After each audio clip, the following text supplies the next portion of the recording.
Hi guys, welcome to I dream. నేను మీ Chanakya. Covid సిచ్యువేషన్లో మనకు వచ్చిన పరిస్థితులు మనం ప్రత్యేకంగా చెప్పుకోవాల్సిన అవసరం లేదు.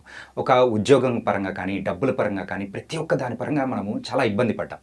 ఎమర్జెన్సీ టైంలో మనకు డబ్బులు ఇచ్చేవాళ్ళు కూడా దొరకకుండా ఉంటారు. కాకపోతే వాటి నుంచి నేర్చుకున్న పాఠాల ద్వారా ఎమర్జెన్సీ ఫండ్ అనేది కూడా మనం సేవింగ్స్ రూపంలో కానీ చేసుకుంటూ వెళితే మనకు చాలా మంచిది అని కూడా మనం అంటుంటాం. కాకపోతే ఆ ఎమర్జెన్సీ ఫండ్ని ఎలా రైజ్ చేసుకోవాలి, ఎక్కడ మనం ఇన్వెస్ట్మెంట్ చేసుకోవాలి అనే దాని గురించి ఇప్పుడు మనతో మాట్లాడడానికి ఉన్నారు పద్మజ గారు. సో వెల్త్ మేనేజర్, ఆవిడని అడిగి తెలుసుకుందాం. Hi ma'am. హాయ్ అండి. Welcome to I dream ma'am. Thank you for having me today.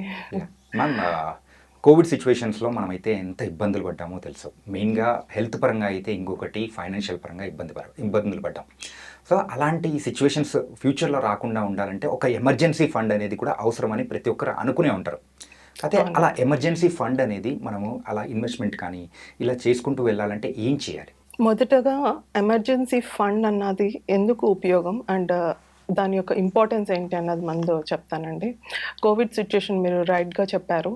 Like Covid సిచ్యుయేషన్లో చాలామంది నా క్లయింట్స్ జాబ్ లాసెస్ అయిపోయారు. లైక్ ఇంట్లోనే ఒకళ్ళే ఇద్దరు హెల్త్ ఇష్యూస్ మూలంగా హాస్పిటలైజేషన్ అన్నది జరిగింది. సో అలాంటి సిచ్యుయేషన్లో వాళ్ళ ఇన్వెస్ట్మెంట్స్ అన్నీ ఆపేసి ఆఖరికి ప్రీమియమ్స్ కూడా కట్టుకోలేని పరిస్థితికి వచ్చారు.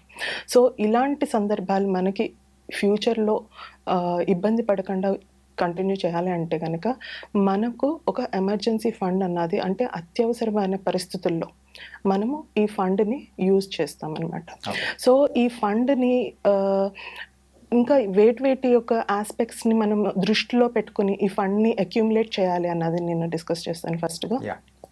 సో మొదట వచ్చి మనకి జాబ్ లాస్, లేకపోతే మీరు ఒక ఎంటర్ప్రెన్యూర్ అయితే కనుక మీ యొక్క బిజినెస్లో ఏమన్నా ఒడిదుడుకులు వచ్చినప్పుడు ఇలాంటి ఎమర్జెన్సీ ఫండ్ ఒక 3 months కోసం అనేసి అది ఒక సపరేట్ ఒక ఫండ్లో పెట్టుకోవటం అన్నది చాలా ఇంపార్టెంట్. అలాగే లైక్ ఇంట్లో ఎల్డర్లీ పీపుల్ ఉంటారు, హాస్పిటలైజేషన్స్ ఉంటాయి, లేకపోతే ఈ మధ్యకాలంలో అందరికీ ఒక 5 lakhs kind of health insurance అన్నది అందరికీ ఉంటుంది. కాకపోతే ఆ 5 lakhs కూడా సరిపోని రోజులు ఈరోజు ఈ మధ్యకాలంలో మెడికల్ ఇన్ఫ్లేషన్ అన్నది అంత ఫాస్ట్గా పెరుగుతూ ఉంది. సో అలాంటి సిచ్యుయేషన్స్లో కానీ, లేదు అంటే కనుక మీకు ఎట్లాంటి హౌస్ రెనోవేషనో, లేకపోతే సడన్గా మీ కార్ బ్రేక్ అయింది, లేకపోతే టీవీ అండ్ రిఫ్రిజిరేటర్ ఇంట్లో లేడీస్ ఒప్పుకోరు, రైట్?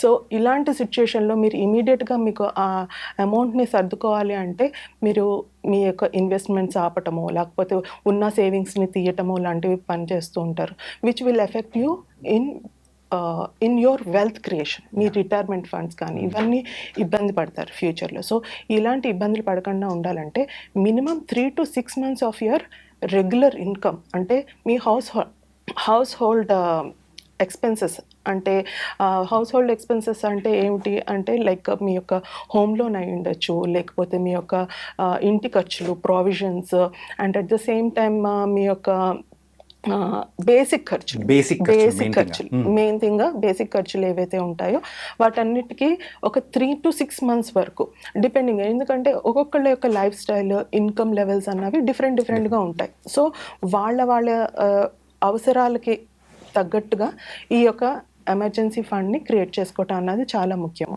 ఇప్పుడు చాలామంది కపుల్స్ ఉంటున్నారండి ఈ మధ్యకాలంలో, వైఫ్ అండ్ హస్బెండ్ ఇద్దరు జాబ్ చేస్తుంటారు. చాలాసార్లు నా క్లయింట్సే ఉన్నారు ఎవరైతే ఒక couple partner total house hold expenses అన్నిటి వాళ్ళు చూసుకుంటే ఒక పార్ట్నర్ యొక్క శాలరీ మొత్తం ఈఎంఐల కన్నా వెళ్తుంది. అలాంటి ఈఎంఐలు ఎవరికైతే, అంటే my friend, very good friend of mine, తను ఒక సెకండ్ చైల్డ్ కోసం అనేసి ఒక బ్రేక్ తీసుకోవాల్సి వచ్చింది. So next 6 months she is not in a position to pay the EMIs. So అలాంటి సిచ్యుయేషన్లో ఈ 6 monthsకి ఎంతైతే ఈఎంఐ రిక్వైర్మెంట్ ఉంటుందో అంత అమౌంట్ అన్నది మీరు సపరేట్గా ఒక ఎమర్జెన్సీ ఫండ్ అన్నది క్రియేట్ చేసుకోవాలి.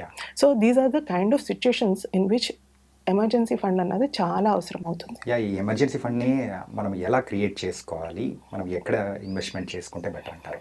ఓకే, సో ఇప్పుడు మనము ఎమర్జెన్సీ ఫండ్ అన్నది మనము అర్థం చేసుకున్నాము ఎలాంటి సిచ్యుయేషన్స్లో వాడతాము. అలాగే ఈ ఎమర్జెన్సీ ఫండ్ ఎక్కడ సేవ్ చేసుకుంటే మీకు అత్యధికంగా మీకు ఉపయోగపడుతుంది. సో, యూజువల్‌గా ఏంటండి ఎమర్జెన్సీ ఫండ్ అంటే లిక్విడ్‌గా ఉండాలి. Yeah. అంటే మనకి ఎప్పుడు కావాలనుకుంటే అప్పుడు మనం తీసి యూజ్ చేసుకునే విధంగా ఉండాలి. సో, చాలామంది ఏంటంటే సేవింగ్స్ అకౌంట్‌లో పెట్టేస్తూ ఉంటారు. Yeah. సేవింగ్స్ అకౌంట్‌లో పెట్టడం మూలంగా డిసడ్వాంటేజెస్ ఏంటంటే దానికి ఎక్కువ రిటర్న్ అన్నది రాదు.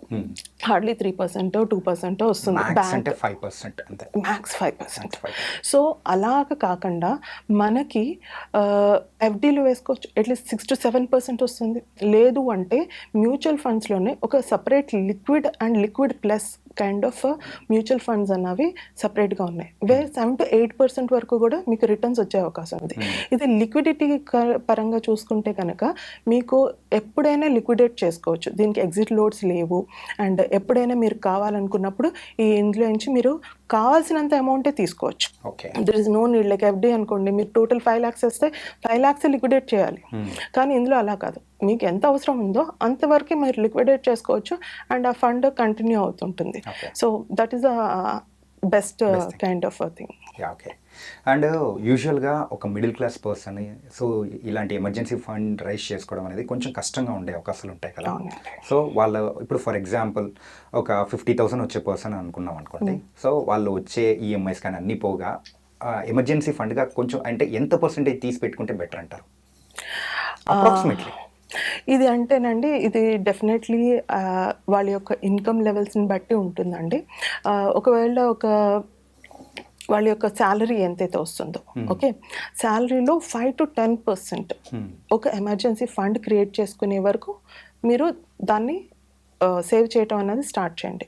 ఒకసారి అది ఎమర్జెన్సీ ఫండ్ మీరు ఏదైతే ప్లాన్ చేసుకున్నారో, మీ గోల్ ఒక 5 lakhs అనుకోండి ఫర్ సపోజ్ ఎగ్జాంపుల్ కింద చెప్తున్నాను. సో 5 lakhs కూడబెట్టుకునేంత వరకు అది మేజర్గా first thing you have to invest in. After that మీ యొక్క రిటైర్మెంట్ కోసం, మీ చిల్డ్రన్ ఎడ్యుకేషన్ కోసం మిగతా వాటిని ప్లాన్ చేసుకోవచ్చు. ఇది ఒక ఎమర్జెన్సీ ఫండ్ ఒకసారి క్రియేట్ అయిపోయిన తర్వాత ఫర్దర్గా మనం దాన్ని డిస్టర్బ్ చేసే అవసరమే ఉండదు. ఎలాంటి అత్యవసర పరిస్థితిలో వచ్చినప్పుడే దాన్ని బ్రేక్ చేయటం అన్నది జరుగుతుంది. అదర్వైజ్ అది అలాగే కంటిన్యూ అవుతుంది. అంటే ఇప్పుడు ఈ ఎమర్జెన్సీ ఫండ్ ఏ ఏజ్ గ్రూప్ వాళ్ళైనా క్రియేట్ చేసుకుంటూ వెళ్ళిపోతే బెటర్ అంటారా? నన్ను అడిగితే కనుక ఎంగేజ్ అంటే 20 years అండ్ 25-30 పీపుల్కి అయితే కనుక ఒక 4-5 lakhs అంటే వాళ్ళకి అవసరాలు అంటే లైక్ రేపొద్దున వాళ్ళ మ్యారేజ్ కోసం అయి ఉండొచ్చు. That is also an emergency, right? So అట్లాంటి కైండ్ ఆఫ్ సిచ్యుయేషన్స్లో కూడా వాళ్ళు యూజ్ చేసుకోవచ్చు. సో వాళ్ళకి ఏదైతే రిక్వైర్మెంట్ ఉందో అలా ప్లాన్ చేసుకుని చేసుకోవచ్చు. అండ్ వయసు పెరుగుతున్న కొద్దీ 30-40 వచ్చేసరికి దీన్ని డబల్ చేసుకుంటూ వెళ్ళాలని నేను అనుకుంటాను. ఎందుకంటే ఆ టైంకి బాధ్యతలు కూడా పెరుగుతూ ఉంటాయి. పిల్లలు వస్తూ ఉంటారు. లైక్ వాళ్ళని హైయర్ ఎడ్యుకేషన్ ఏఎంబీఏ బిజినెస్ స్కూల్లోనే జాయిన్ చేయాలి అంటే కనుక మీకు తెలుసు these days what is the cost of it. So అలాంటి వాటి కోసం మీరు డబల్ చేసుకుంటూ వెళ్ళండి. So that is the only best way we can save our self. అంటే మినిమం ఒక 500తో మనం అంటే మంత్లీ ఒక 500 తీస్తూ వెళ్ళిపోతున్నా కానీ అలా పెంచుకుంటూ డెఫినెట్లీ అండి, డెఫినెట్లీ ఇయర్లీ కూడా మీరు శాలరీ ఎలాగో పెరుగుతుంది, అలాగే మన యొక్క ఈ యొక్క ఇన్వెస్ట్మెంట్ని కూడా స్లోగా స్టెప్ అప్ లాగా కూడా మీరు పెంచుకుంటూ ఆ యొక్క గోల్ని మీరు అచీవ్ చేయొచ్చు.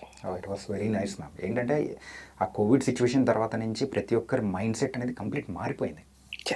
ఆ ఎమర్జెన్సీ ఫండ్ అనేది ఎంత ఇంపార్టెంట్ అనేది కూడా మీరు చాలా చక్కగా చెప్పేశారు అనమాట. థ్యాంక్ యూ అండి. Thank you so much. Thank you అండి.